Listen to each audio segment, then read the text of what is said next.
ஆனந்தமாக அன்பரை பாடுவேன், ஆசையவர் என் ஆத்துமாவிற்கே.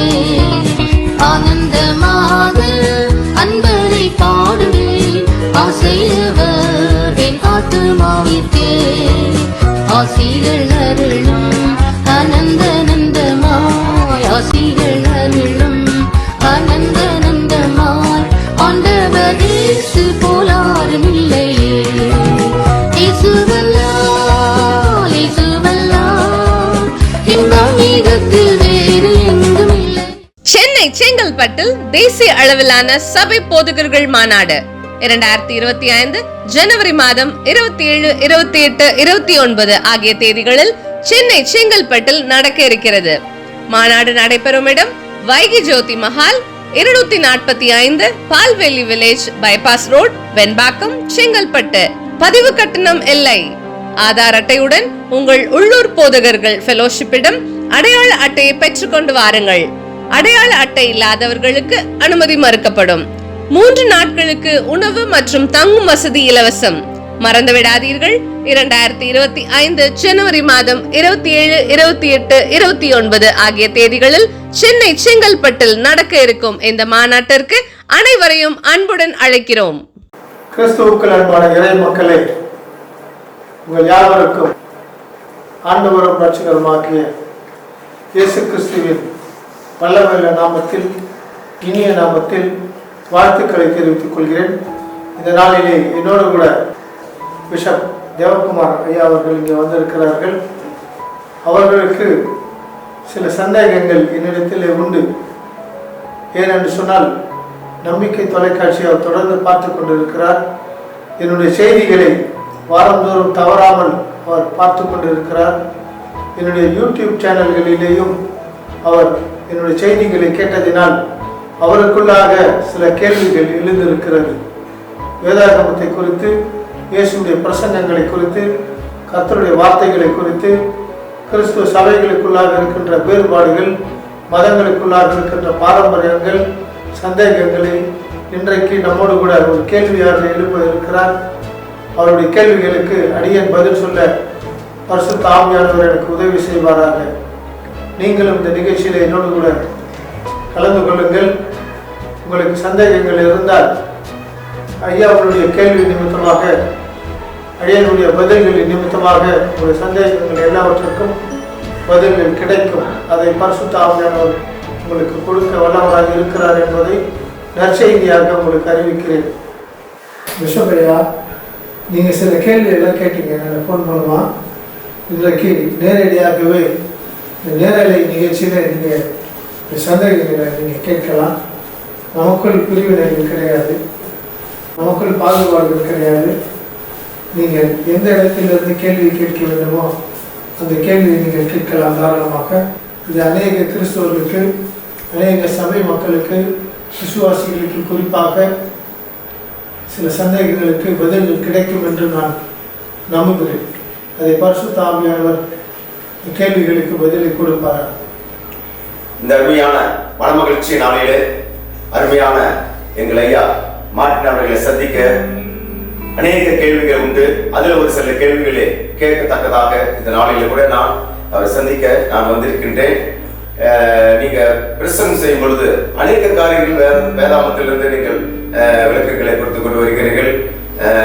அநேக காரியங்கள் நீங்க வேதாமத்தில் இல்லாத சில கேள்வி நீங்களே எழுப்பி நீங்களே பதில் கூறுகிறீர்கள்.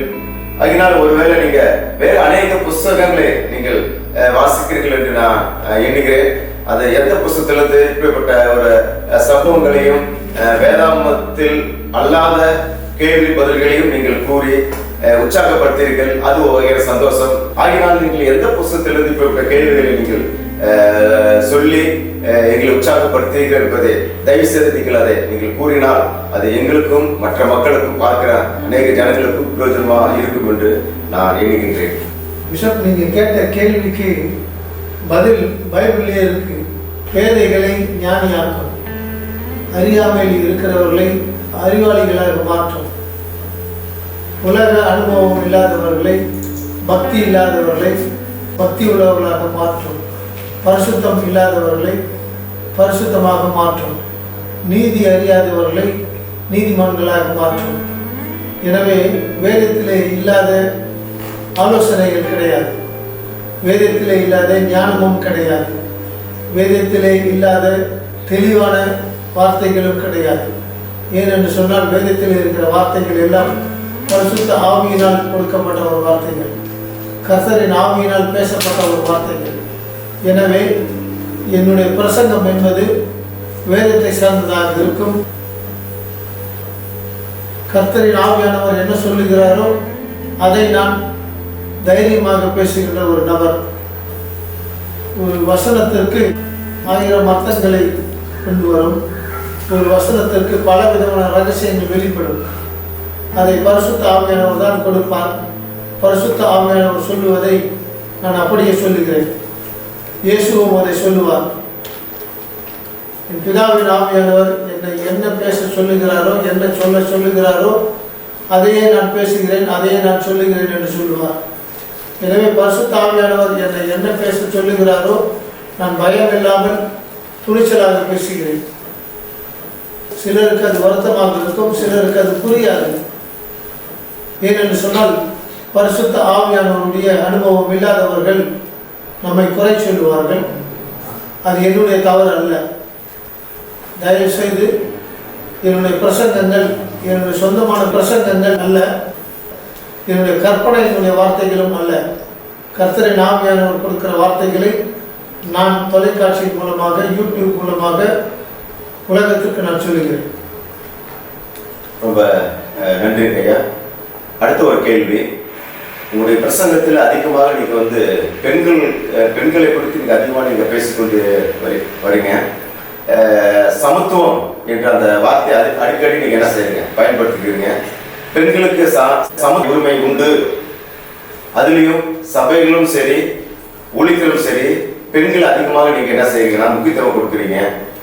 இன்னைக்கு பார்க்கும் பொழுது இன்னைக்கு கிறிஸ்துவ வட்டாரங்களில் சபைகளில் அதிகமாக பெண்களை குறித்து முக்கியமாக இண்டிபெண்டன்ட் சபைகளில் குறைவாகத்தான் நடத்துகிறார்கள். ஆனால் நீங்கள் அதிகமாக நீங்கள் என்ன செய்றீங்கன்னா பெண்களை குறித்து அதிகமாக அவருடைய முன்னேற்ற காரியங்கள் குறித்தும் பெண்களுடைய சம உரிமை குறித்து நீங்கள் பேசிக்கொண்டு வருவீர்கள். இதை குறித்து நீங்கள் எப்படி இவ்வளவு தீர்க்கமா திட்டமா எப்படி நீங்கள் இதை குறித்து நீங்கள் பேசிக்கொண்டு வருவீர்கள்? இந்த தீர்க்க தரிசன புஸ்தகங்களில் ஒரு பெண்கள் பெயர் கூட கிடையாது. அதே போலவே இஸ்ரவேலினுடைய 12 கோத்திரங்கள், 12 கோத்திரங்களிலே பெண்கள் பெயர் கிடையாது. அதே போலவே புதிய ஏற்பாட்டிலே இயேசுனுடைய சீடர்கள் 12 பேர், அதில் ஒருவர் பெயர் கூட பெண்கள் பெயர் கிடையாது. ஏன் இந்த பிரிவினைகள், ஏன் இந்த பாகுபாடு, ஏன் இந்த வித்தியாசங்கள், ஏன் ஆண்களுக்கு மாத்திரம் உரிமைகள் கொடுக்கப்பட்டிருக்கிறது, முதலிடம் கொடுக்கப்பட்டிருக்கிறது? குறிப்பாக நான் பார்த்த வரை சபைகளிலே பெண்கள் அதிகமாக வருவார்கள், பெண்கள் கை தட்டுகிறார்கள், பெண்கள் பாடுகிறார்கள், பெண்கள் காணிக்கைகளை போடுகிறார்கள். அதையெல்லாம் சபை ஏற்றுக்கொள்கிறது, அவர்களை வேலை வாங்குகிறது, அவர்களை பாடச் சொல்லுகிறது, பெண்களிடத்திலே காணிக்கைகளை வாங்குகிறார்கள். ஆனால் பெண்களுக்கு சபையிலே ஒரு வேதம் வாசிப்பது அல்லது பிரசங்க வாய்ப்புகள் அல்லது திருவிருந்து கொடுப்பது அல்லது திருமணத்தை நடத்தி வைப்பது போன்ற காரியங்களை சில சபைகள் அனுமதிப்பது கிடையாது. ஏனென்று சொன்னால் பவுலின் காலத்திலே சபைக்குள்ளாக பெண்களுக்கு சில உரிமைகள் மறுக்கப்பட்டிருந்தது. எதிலே என்று சொன்னால் அவங்க ட்ரெஸ் போடுறதுல, பேச்சு உரிமைகள் கூட சபையில் இல்லை என்று சொல்லுகிறார்கள். பெண்களுக்கு சந்தேகங்கள் வந்தால் சபைக்குள்ளே பேசக்கூடாது, கேட்கக்கூடாது என்று 1ஆம் நூற்றாண்டு திருச்சபையில் சொல்லியிருக்கிறார்கள். ஒரு சபையிலே ஒரு பாதிரியார் அல்லது ஒரு போதகர் சொல்லுகின்ற வார்த்தைகளை கடவுளுடைய வார்த்தைகளாக சில ஆண்கள் அப்படி பிடித்துக் கொள்கிறார்கள். சில இடங்களிலே பெண்களே பெண்களுக்கு விரோதிகளாக இருக்கிறார்கள். இது பழைய ஏற்பாட்டு காலத்திலே அன்னாளுடைய குடும்பத்திலே நடந்தது. அந்த அன்னாள் வாழ்ந்த குடும்பத்திலே இன்னொரு பெண் அன்னாளை தினமும் பரிகாசம் பண்ணி கொண்டு இருந்தார். அந்த பரிகாசம் அன்னாளுக்கு உபத்திரமாக இருந்தது. பெண்ணே ஒரு குடும்பத்தில் இன்னொரு பெண்ணுக்கு விரோதியாக மாறுவது, ஒரு பெண்ணே இன்னொரு பெண்ணுக்கு பிசாசாக மாறுவது, சத்துருவாக மாறுவது எல்லா குடும்பங்களிலும் இன்றைக்கு இருக்கிறது. மாமியார்கள் மருமகளுக்கு கொடுமைப்படுத்துவது, மாமனார் மருமகளை பலாத்காரம் பண்ணுவது, கணவன் மனைவியை துன்புறுத்தி வரதட்சணை கேட்டு கொலை செய்வது போன்ற சம்பவங்கள் நடந்து கொண்டுதான் இருக்கிறது. எங்கும் இது இல்லை என்று சொல்ல முடியவில்லை, சொல்ல முடியாது. இன்றைக்கு தொலைக்காட்சியிலே தினம் தினம் இந்த செய்திகள் வராத நாட்கள் கிடையாது. சபைக்குள்ளாகவும் இது இருக்கிறது, சபை போதகருடைய குடும்பத்திலேயும் இது இருக்கிறது. பணம் தான் முக்கியம். குடும்பத்திலே வாழ வந்த ஒரு பெண்ணை கிறிஸ்துவ குடும்பங்கள் வரதட்சணை என்ற பெயரில் கொடுமைப்படுத்தி தாய் தகப்பன் வீட்டிற்கு அடித்து துரத்துகிறார்கள் அல்லது கொலை செய்து விடுகிறார்கள். இந்த பெண் அடிமைத்தனம் என்பது கிறிஸ்துவத்தில் எப்படி வந்தது? இது மற்ற மதங்களிலே இருக்கிறது, புறஜாதியாருடைய குடும்பங்களிலே இருக்கிறது. இயேசு கிறிஸ்துவின் காலத்திற்கு முன்பு இருந்தே ஒரு குறிப்பிட்ட மதத்திலிருந்து இவைகள் ஒரு தொற்று நோயாக வந்தது. இந்தியாவிலே மதத்தின் அடிப்படையில் ஆண்களுக்கு முதலிடமாகவும் பெண்களுக்கு இரண்டாம் இடமாகவும் காணப்படுகிறது. எனவே சபையானது போதகர்களுக்கு இருக்கின்ற ஒரு கட்டாயம், ஒரு பொறுப்பு. பரலோக ராஜ்யத்தை குறித்து வேதம் சொல்லுகிறது. பரலோக ராஜ்யத்திலே ஆண் என்றும் இல்லை, பெண் என்றும் இல்லை. ஆனால் சபைக்குள்ளே ஆண்கள் வேறு, பெண்கள் வேறு. ஆண்களுக்கு ஒரு சலுகை, பெண்களுக்கு ஒரு சலுகை என்று குறைத்து கணக்கிடுகிறார்கள். நம்முடைய வாழ்க்கையிலே நாம் எப்பொழுது சமமாக ஒரு ஆணை இன்னொரு ஆண் பார்க்கிறோமோ அது பரலோக ராஜ்யம். ஒரு ஆண் இன்னொரு பெண்ணுக்கு மதிப்பு கொடுக்கிறாரோ அதுவும் பரலோக ராஜ்யம். ஆனால் காதல் திருமணத்திலே ஜாதி பார்க்காமல் காதல் செய்கிறார்கள். ஜாதியை ஒழிக்க வேண்டும் என்பதற்காக கலப்பு திருமணம் செய்கிறார்கள். ஆனால் அந்த கலப்பு திருமணம் செய்த பின்பு அந்த பெண் வீட்டாரும் அல்லது அந்த மாப்பிள்ளை வீட்டாரும் கணவன் மனைவியாக அவர்கள் வாழ்கிறார்கள். ஒருவரை ஒருவர் நேசிக்கிறார்கள், ஒருவரை ஒருவர் ரசிக்கிறார்கள், ஒருவர் மீது ஒருவர் அன்பு செலுத்துகிறார்கள். நல்ல வாலிப பிள்ளைகளாக கணவன் மனைவியாக வாழ்கிறார்கள். ஆனால் குடும்பத்தை சார்ந்த உறவினர்கள் ஜாதி விருப்பினால் அந்த பெண்ணை கொலை செய்கிறார்கள், அந்த ஆணையும் கொலை செய்கிறார்கள். இந்த ஜாதி வெறி என்பது மதத்திற்குள்ளாக இருந்து புறப்பட்டு வருகிறது. கடவுளின் பெயராலே அது புறப்பட்டு வருகிறது. பழைய காலத்திலிருந்து இன்று காலம் வரை அந்த அடிமைத்தனங்கள், அந்த கொடுமைகள், அந்த பிரிவினைகள், ஜாதி பாகுபாடுகள் எல்லா இடத்திலேயும் இருக்கிறது. அதை குறித்து நீங்கள் என்ன நினைக்கிறீர்கள்? நீங்களும் 30 ஆண்டு காலம் ஊழியம் செய்து கொண்டிருக்கிறீர்கள். இந்தியாவிலே, குறிப்பாக தமிழ்நாட்டிலே படித்த ஒரு மாநிலம் தமிழ்நாடு, படித்த ஒரு மாநிலம் கேரளா, கிறிஸ்துவம் நிறைந்த ஒரு மாநிலம் கேரளா. கிறிஸ்துவை நேசிக்கின்ற மக்கள் தமிழ்நாட்டில் அதிகமாக இருக்கிறார்கள். ஆனால் உண்மையான கிறிஸ்துவர்களாக, உண்மையான அன்புள்ள கொண்டவர்களாக, உண்மையான பரலோக ராஜ்யத்தை குடும்பங்களிலே வெளிப்படுத்தாதவர்கள் இன்றைக்கும் இருக்கிறார்கள். உண்மையான பரலோக ராஜ்யத்தை சபைக்குள்ளாக காட்ட முடியாமல் சபை தவித்துக் கொண்டிருக்கிறது. அநேக சபைகளை பார்த்து இயேசு துக்கப்படுகிறவராக இருக்கிறார். அநேக சபைகளை பார்த்து இயேசு கண்ணீர் வடிக்கிறவராக இருக்கிறார்.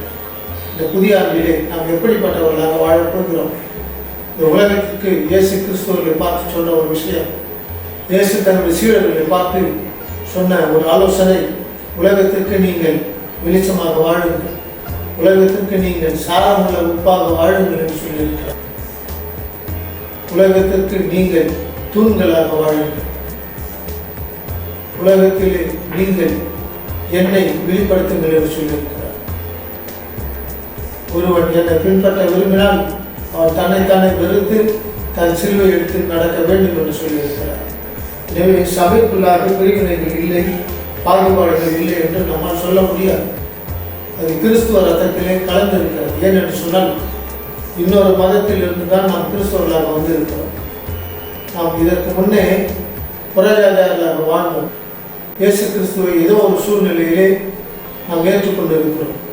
கிறிஸ்துவர்களாக பெயர் மாற்றி இருக்கிறோம். ஆனால் முன்னே இருந்த அந்த ஆவி, கொலை செய்கின்ற ஆவி, வெறித்தனத்தினுடைய ஆவி, அடிமைத்தனத்தினுடைய ஆவி, ஜாதி வெறியினுடைய ஆவி, நான் என்ற அகம்பாகத்தினுடைய ஆவி, அந்தஸ்தனுடைய ஆவிகள் கிறிஸ்துவ ஆலயத்திற்குள் வந்த பின்பு பிதா குமாரன் பரிசுத்தாவின் நாமத்தினாலே ஞானஸ்தானம் எடுத்த பின்பும் அந்த ஆவிகள் சில மனிதர்களை விட்டு வெளியே செல்லாமல் இருக்கிறது. காரணம் என்னவென்று சொன்னால், நாம் முன்னானவைகளை நாடாமல் பின்னானவைகளையே நாம் சிந்தித்துக் கொண்டிருக்கிறோம். கடந்து வந்த பழைய கால சுகத்தையே, சந்தோஷத்தையே, குடியுரியையே, விபச்சாரத்தையே நாம் நினைப்பதனாலே கடந்த காலம் நான் இப்படியாக இருந்தேன், நான் நினைத்ததையெல்லாம் அனுபவித்தேன், நினைத்ததையெல்லாம் சாதித்தேன், நினைத்ததையெல்லாம் செய்தேன், என்னை எதிர்ப்பதற்கு ஒருவனும் இல்லை. நான் கிறிஸ்துவ மதத்துக்கு வந்த பின்பு என்னுடைய எல்லா சுகத்தையும் நான் இழந்து விட்டேன். இந்த சுகம் எனக்கு வேண்டும் என்று நாம் நினைப்பதினாலே பிசாசாக இருந்த அந்த பழைய காலம் இன்றைக்கு கிறிஸ்துவ சபைக்குள்ளாக திருவிருந்து எடுக்கும் பொழுது இந்த பிசாசோடு கூட தான், அந்த கொலை வெறியோடு தான், இந்த ஜாதி வெறியோடு தான் நாம் இயேசுடைய சரீரத்தை, இயேசுடைய ரத்தத்தை எடுக்கிறோம். சாட்சியுள்ள ஒரு ஜீவியம் சபைக்குள்ளே இல்லை, குடும்பங்களிலே இல்லை. தனிப்பட்ட மனிதனுடைய மனம் மாறுதல் முழுமையாக இருக்க வேண்டும். பூரண அன்பு பயத்தை போக்கும் என்று சொல்லப்பட்டது. கிறிஸ்துவனுடைய அன்பு உலகத்தை ஜெயிக்கும் என்று சொல்லப்பட்டிருக்கிறது. கிறிஸ்துவனுடைய அன்பு நம்முடைய சோதனைகளை மேற்கொள்ள முடியும். பரிசுத்த ஆவியின் அபிஷேகத்தினால் சோதனைகளை ஜெயிக்கிறவன் பாக்கியவனாக வாழ முடியும். சோதனைகளை மேற்கொள்ளுகிறவன் பரிசுத்த ஆவியுடைய சிகரமாக, பரிசுத்த ஆவியுடைய கிரீடத்தை பெற்றவனாக வாழ்வான். ரொம்ப நன்றிங்க ஐயா. அடுத்த ஒரு கேள்வி, முக்கியமான ஒரு கேள்வி. நீங்கள் தமிழ்நாடு மாத்திரமல்ல, உங்களோட ஊழியம் இந்தியா மாத்திரமல்ல, உலகம் முழுவதும் நீங்கள் என்ன செஞ்சுருக்கீங்க, போய் கொண்டு வந்து வரீங்க. உங்களுடைய பிரசங்கம் அதிகமாக நான் பார்க்கும் பொழுது அற்புதங்களை குறித்து நீங்கள் ரொம்ப பேசிட்டு வரீங்க. அதனால் நீங்கள் இங்கே தமிழ்நாட்டில், இந்தியாவில் இந்த பிரசங்கத்துக்கும் நீங்கள் வெளிநாடுகளில் போய் பிரசங்கம் பண்ணுறீங்க, அங்கேயும் இதே போல் அற்புதங்களை குறித்து, அடையாளங்களை குறித்து சொல்கிறீங்களா? அல்லது வேறு காரியங்களை குறித்து, இந்த சமத்துவத்தை குறித்து, இந்த பெண்களை குறித்து அங்கேயும் இதே போல் நீங்கள் சொல்கிறீங்களா? அது கொஞ்சம் விளக்கமாக சொல்லுங்கள். சபைகளுக்குள்ளாக இருக்கின்ற இந்த பரலோக ராஜ்யத்தை புரிந்து கொள்கின்ற சில ரகசியங்கள் அயல் நாடுகளிலே அதிகமாக இல்லை. அது பெயர் சபை, பெயர் கிறிஸ்துவர்கள், பெயருக்காக ஒரு ஆராதனை, பெயருக்காக ஒரு பிரசங்கம், சொந்த அறிவிலிருந்து, சொந்த அனுபவத்திலிருந்து, சொந்த கற்பனையிலிருந்து ஒரு பிரசங்கங்களை நான் கேட்கிறேன். சில சபைகளுக்குள்ளாக கட்டாயப்படுத்துகிறார்கள். இந்த தலைப்பில் தான் இதை தான் நீங்கள் பேசணும் அப்படின்னு சொல்லி. அப்படி என்று சொன்னால் கர்த்தரின் ஆவியானவர் பேசுகிறார், நானே உன் வாயிலிருந்து பேசுவேன் என்று கர்த்தர் பேசியிருக்கிறார். பேசுவது நீ அல்ல, நானே பேசுவேன் என்று ஆவியானவர் சொல்லியிருக்கிறார். எல்லா தீர்க்கதரிசிகளுக்குள்ளாக கர்த்தரின் ஆவியானவர் பேசியிருக்கிறார். இந்தியாவிலே நான் 90% மாநிலங்களுக்கு நான் சென்றிருக்கிறேன். இந்தியாவில் இருக்கிற பல மொழிகள் கொண்ட சபைகளுக்குள்ளாக நான் பிரசங்கம் செய்திருக்கிறேன். அதே போலவே கிழக்கத்திய நாடுகளுக்கு நான் செல்லும் பொழுது இந்த கட்டாயங்கள் இருக்கிறது. ஏனென்று சொன்னால், நம்மை சிறப்பு பிரசங்கராக அழைக்கிறார்கள், அவர்கள் தங்குவதற்கு இடம் கொடுக்கிறார்கள், அவர்கள் நமக்கு சபைகளிலே பேசுவதற்கு வாய்ப்புகளை கொடுக்கிறார்கள், நம்மை அங்கே ஒரு அடிமைத்தனம் பண்ணுகிறார்கள். என்னவென்று சொன்னால், இந்தியர்கள் என்பதனால் நாங்கள் சொல்லுவதை நீங்கள் பிரசங்கம் பண்ணுங்கள், இல்லை என்று சொன்னால் அடுத்த முறை உங்களை நாங்கள் அழைக்க மாட்டோம். இந்த சபைக்குள்ளாக என்ன தவறு இருக்கிறது, எதை சரி செய்ய வேண்டும் என்பதை கர்த்தரின் ஆவியானவர் நன்றாக அறிந்திருக்கிறார். கர்த்தரின் ஆவியானவருக்கு மறைவானது ஒன்றுமே இல்லை. ஒரு சபைக்குள்ளாக ஒரு அக்கிரமக்காரன், ஒரு அநியாயக்காரன் இருப்பான் என்று சொன்னால் அது ஆண்களாகவும் இருக்கலாம், பெண்களாகவும் இருக்கலாம், ஏழையாகவும் இருக்கலாம், பணக்காரராகவும் இருக்கலாம், படித்தவர்களாக இருக்கலாம், படிக்காதவர்களாகவும் இருக்கலாம்.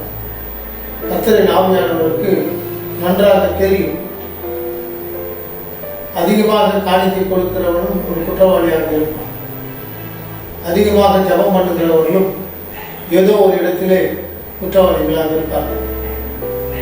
அதிகமாக உபவாசம் இருக்கிறவர்களும் ஏதோ ஒரு தவறை கர்த்தரிடத்தில் அறிக்கை பண்ணுவதற்காக, பாவ மன்னிப்பை பெற்றுக்கொள்வதற்காக அந்த சபைக்குள்ளாக வந்திருக்கலாம்.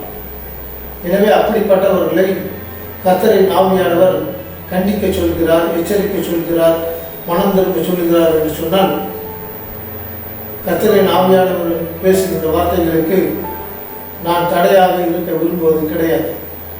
கர்த்தரின் ஆவியானவர் என்னை என்ன செய்ய சொல்லுகிறாரோ, என்ன பிரசங்கம் பண்ண சொல்லுகிறாரோ, என்ன வார்த்தைகளை சொல்ல சொல்லுகிறாரோ, எதை கண்டித்து உணர்த்த சொல்லுகிறாரோ, யாருடைய பெயரை சொல்லி அவரை கண்டிக்க சொல்லுகிறாரோ அதை சொல்லுவது என்னுடைய அபிஷேகம். அதை நான் இன்று வரை செய்து வருகிறேன். அயல் நாடுகளிலே சபைக்குள்ளாக சமத்துவங்கள் கிடையாது, பிரிவினைகள் உண்டு. இந்தியாவிலே எப்படி ஜாதியின் பெயரால் விசுவாசிகளுக்குள்ளாக பிரிவினைகள் இருக்கிறதோ, அதே குணங்கள் அயல் நாடுகளிலேயும் இருக்கிறது. ஒரு வளர்ந்த நாடுகள் என்று சொல்லுவார்கள், ஆனால் இருதயம் வளரவில்லை, இருதயம் மாற்றப்படவில்லை.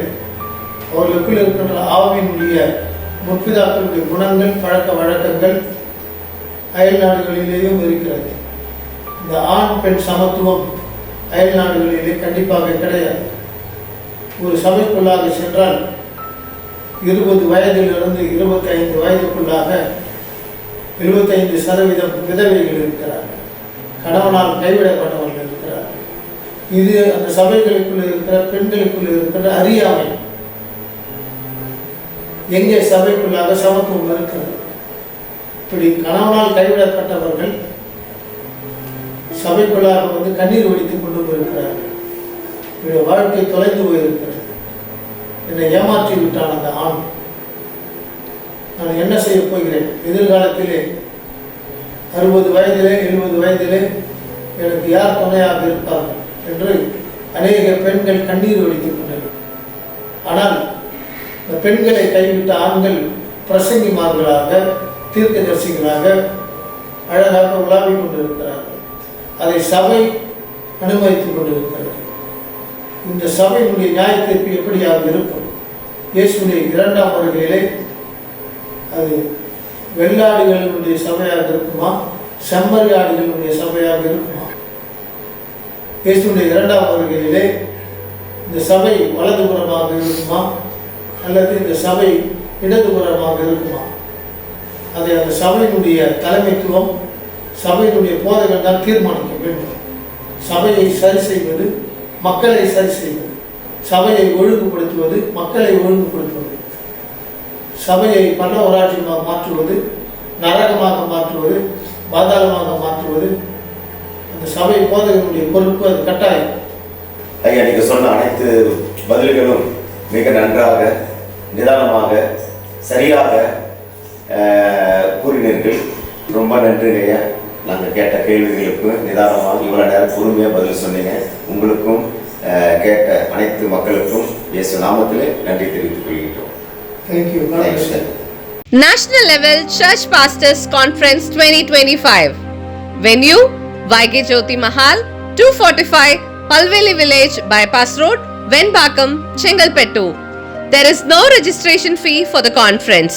Please bring your Aadhaar card along with the ID card issued by your local pastors fellowship to attend. Those without an ID card will not be permitted to participate. Participants will be provided with free food and accommodation for all the 3 days. Don't miss the opportunity. We warmly invite everyone to join the National Level Church Pastors Conference 2025 on January 27, 28 and 29 in Chennai, Chengalpattu. All are welcome. Be blessed. கிறிஸ்துவுக்குள் அன்பானவர்களே, கிறிஸ்துவில் அல்லாதவர்களே, கிறிஸ்துவை நேசிக்கின்றவர்களே, கிறிஸ்து உங்களை நேசித்துக் கொண்டிருக்கிறார். இயேசு கிறிஸ்து உங்களை ஆசீர்வதித்துக் கொண்டிருக்கிறார். அடியனுடைய ஊழிய அனுபவங்கள் என்பது 35 ஆண்டு காலம். இந்த 35 ஆண்டு காலத்தினுடைய அனுபவத்தின் படியில் ஆண்டவர் எனக்கு என்ன சொல்லி இருக்கிறார், அதன்படி நான் கீழ்ப்படிந்து குஷ்டரோகிகளுக்கு நான் உதவி செய்து கொண்டு வருகிறேன். அங்கே இருக்கின்ற மனிதர்களுக்கு அவருடைய ஆகாரத்திற்கு தேவையான அரிசி, பருப்பு இவைகளை கொடுத்து, இதை காட்டிலும் முக்கிய தேவையாக இருக்கிற அவருடைய சரீரங்களிலே காணப்படுகிற அந்த புண்களை துடைப்பது, அந்த புண்களுக்கு சுத்தம் செய்வதற்கு தேவையான ஷேவ்லான் அல்லது மருந்து மாத்திரைகள், ஆம்பிசிலின் அல்லது பாராசிட்டமால், அந்த புண்களை ஆற்றுவதற்கான ஆயின்மெண்ட் போன்றவை மிக மிக அவசியமாக இருக்கிறது. அதை போலவே அந்த புண்களை கட்டுவதற்கு தேவையான பேண்டேஜ் எங்களுக்கு தேவை, பஞ்சும் எங்களுக்கு தேவையாக இருக்கிறது. தினமும் சுத்தம் செய்து கட்டுகின்ற புண்களை நிறைந்த குஷ்டரோகிகள் இருக்கிறார்கள். வாரத்திற்கு 2 நாள் அல்லது வாரத்திற்கு 3 நாள் தினமும் அவர்கள் கட்டுகின்ற சூழ்நிலையிலேயும் சிலர் இருக்கிறார்கள். எனவே இந்த வார்த்தைகளை கேட்டுக்கொண்டிருக்கிறவர்களே, இந்த செங்கற்பட்டு பகுதியிலே அதிகமான குஷ்டரோகிகள் இருக்கிறார்கள். எனவே இந்த மருந்து மாத்திரைகளை, பேண்டேஜ் பஞ்சுகளை தயவு செய்து எனக்கு நீங்கள் வாங்கி அனுப்புங்கள். ஆற்றுங்கள், தேற்றுங்கள் என் ஜனத்தை என்று இந்த உலகத்தை உண்டாக்கின கர்த்தரின் ஆவியானவர் சொல்லி இருக்கிறார். திக்கற்றவர்கள், அனாதைகள், விதவைகள், அங்கவீனமானவர்களுக்கு உதவி செய்யுங்கள் என்று வேத வசனம் சொல்லியிருக்கிறது. எனவே இயேசுவின் காலத்திலே இயேசு செய்த ஊழியங்களை பாருங்கள்.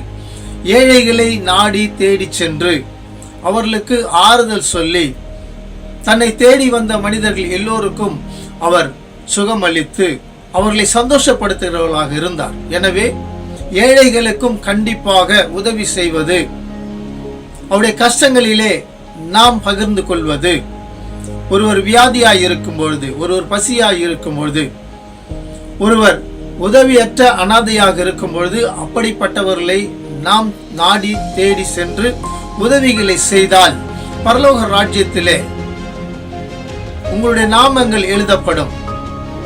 2ஆம் வருகையிலேயும் இயேசு உங்களை வலது கரத்திலே அணைத்துக் கொள்ள காத்துக் கொண்டிருக்கிறார். அடியனுடைய வார்த்தைகளை கேட்டு நீங்கள் பொருட்களை வாங்கி கொடுங்கள்.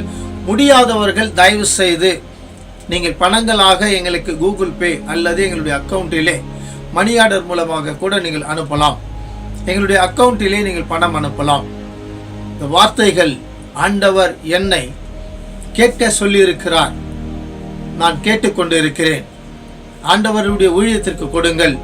ஏழைகளை ஆசீர்வதியுங்கள், ஏழைகளை சந்தோஷப்படுத்துங்கள். அப்பொழுது நீங்களும் உங்களுடைய பிள்ளைகளும் உங்களுடைய பேர பிள்ளைகளும் ஆசீர்வதிக்கப்படுவார்கள். உங்களுடைய தொழில் நாளுக்கு நாள் விருத்தி அடையும் என்பதை இந்த நேரத்திலே நான் வாக்குறுதியாக கொடுக்கிறேன். எல்லாமல்ல தெய்வமாகிய இயேசு உங்களை ஆசீர்வதித்து மென்மேலும் இந்த உலகத்திலே வெளிச்சத்தின் பிள்ளைகளாக வாழ கிருபை செய்வாராக. ஆமென். நன்றியால் பாடிடுவோம், நன்றியால் பாடிடுவோம், நல்லவரே இயேசு